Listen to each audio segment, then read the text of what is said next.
नमस्कार, हर्ष न्यूज की तेज गति वाली बुलेटिन छत्तीसगढ़ रफ्तार में आपका स्वागत है। चलिए शुरू करते हैं क्षेत्रीय खबरों की तेज बुलेटिन छत्तीसगढ़ रफ्तार। केंद्र सरकार का दावा है कि 31 मार्च 2026 तक देश से नक्सलवाद का खात्मा हो जाएगा, लेकिन मिशन 2026 को फेल करने अब नक्सल संगठन के सेंट्रल कमेटी ने भी रणनीति बनाई है। इसका जिक्र नक्सलवादियों के सेंट्रल कमेटी की तरफ से जारी 22 पन्नों के बुकलेट में किया गया है। बुकलेट के जरिए नक्सल सेंट्रल कमेटी ने देश के कई राज्यों के नक्सलियों से कहा है कि सेंट्रल कमेटी और पोलित ब्यूरो ने मिशन 2026 को फेल करने जो रणनीति बनाई है उसका अभ्यास करें। अब नक्सलियों की क्या प्लानिंग है, क्या वे फोर्स पर कोई बड़ा हमला करने वाले हैं, इस पर संशय बना हुआ है। बलौदाबाजार में लगातार बारिश से 600 आबादी वाला कोहाडीह गांव टापू में तब्दील हो गया है। कोहाडीह नाला उफान पर है, जिससे वडगन खरतोल मार्ग पूरी तरह बंद हो गया है। सड़क पर 2-3 फीट ऊपर पानी बह रहा है।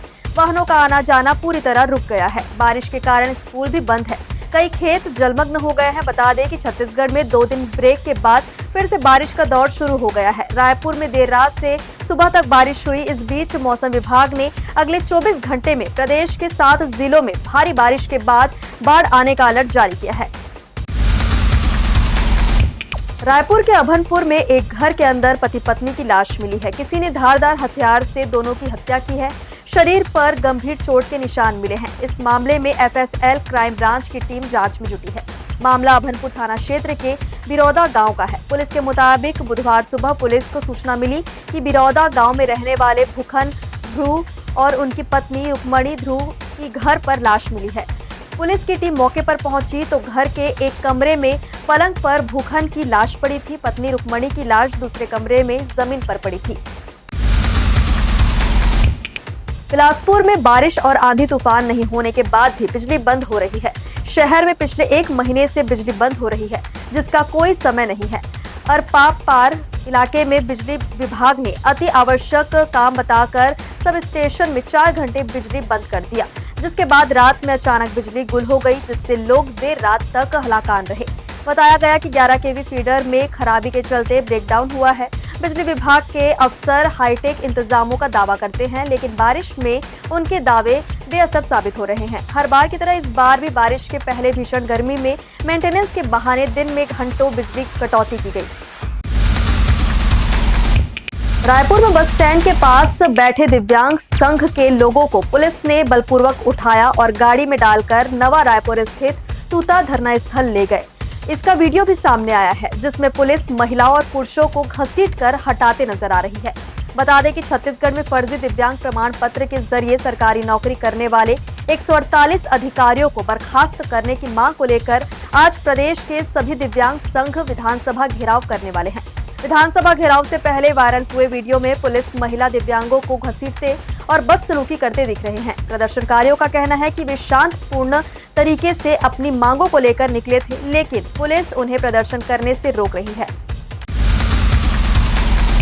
देवभोग तहसील में बहने वाले तेल नदी से अवैध रेत परिवहन में लगे 18 ट्रैक्टरों को आज माइनिंग विभाग की टीम ने जब्त किया। जिला खनिज अधिकारी रोहित साहू के नेतृत्व में यह कार्रवाई हुई।